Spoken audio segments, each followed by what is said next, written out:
ഞാൻ പ്രതിപക്ഷ നേതാവായപ്പോൾ തിണ്ണയിറങ്ങാൻ പോകില്ല എന്നൊന്നും ഞാൻ പറഞ്ഞിട്ടില്ല. ഇന്ന് എവിടെന്നെങ്കിലും ഒരു തിന്ന് കോട്ട് ചെയ്ത് കാണിച്ചു. ഞാൻ പണ്ട് ഉപദേശിച്ചിട്ടുണ്ട് നേതാക്കളോട് തിണ്ണനിറങ്ങാൻ പോയിരുന്നു. എന്താ ഈ ബിഷപ്പ് ഹൗസിൽ പോയാൽ എന്താ കുഴപ്പം? ഞാൻ എപ്പോഴും പോകാറുണ്ടല്ലോ, എല്ലാ സ്ഥലങ്ങളിലും പോകാറുണ്ടല്ലോ. ഞാൻ ശിവഗിരിയിൽ പോകുന്നുണ്ടല്ലോ.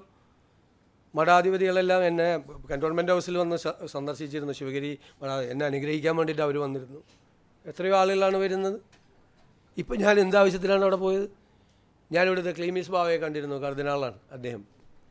ഞാൻ നെറ്റോ പിതാവുമായിട്ട് ഭയങ്കരമായ ഹൃദയബന്ധമുള്ള ഒരാളാണ്.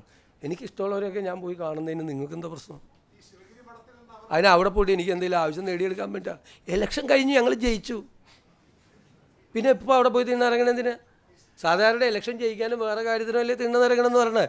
ജയിച്ചിട്ടാണ് പോയി കാണുന്നത് അവരോടൊക്കെ. അത് എല്ലാ സ്ഥലങ്ങളിലും പോകും, എല്ലാവരെയും കാണാൻ പോകും, എല്ലാവരെയും. എന്നെ വഴക്ക് പറഞ്ഞവരെയൊക്കെ കാണാൻ പോകും. അതിനെന്താ പോകണ്ടേ? എല്ലാവരെയും ഞാൻ ആരെയും പേരൊന്നും പറഞ്ഞില്ല, എല്ലാവരെയും ചേർത്ത് പിടിക്കുന്നേ. അതിനെന്താ? ഞാൻ ചോദിക്കട്ടെ, നമ്മളങ്ങനെ വേണ്ടേ? നിങ്ങളെന്താ പറയണത്? ഞാൻ ആളോട് മിണ്ടില്ല, ഇന്നയാളോട് സംസാരിക്കില്ല, പണ്ട് എന്നോട് എന്നെ വഴക്ക് പറഞ്ഞിട്ടുണ്ട്, എന്നോട് മോശം പറഞ്ഞിട്ടുണ്ട് ആളോടും.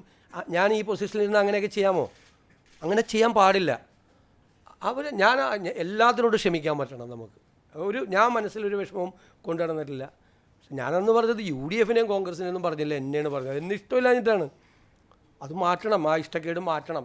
എല്ലാവരുമായിട്ട് നല്ല ബന്ധം വേണം. അതിനെന്താ? പക്ഷെ നിലപാടിൽ മാറ്റമില്ല, നിലപാടിൽ ഒരു മാറ്റമില്ല. അതിശക്തമായ സെക്കുലർ നിലപാടാണ്. ഒരു നിലപാടിലും മാറ്റമില്ല. ആര് വർഗീയത പറഞ്ഞാലും അതിനെ എതിർക്കുകയും ചെയ്യും. ആര് വർഗീയത പറഞ്ഞാലും അതിനെ എതിർക്കും, ഉറപ്പായിട്ട് എതിർക്കും. അത് UDF സ്റ്റാൻഡാണ്. UDF അൾട്ടമൻ്റായിട്ടുള്ള സെക്കുലർ സ്റ്റാൻഡാണ്. ഒരു കോംപ്രമൈസും ഇല്ല ആ കാര്യത്തിൽ. പക്ഷേ എല്ലാവരും അവർക്കൊക്കെ ഒരു വിഷമം വന്നാൽ ആദ്യം നമ്മൾ ഓടിയെത്തും, അന്വേഷിക്കും.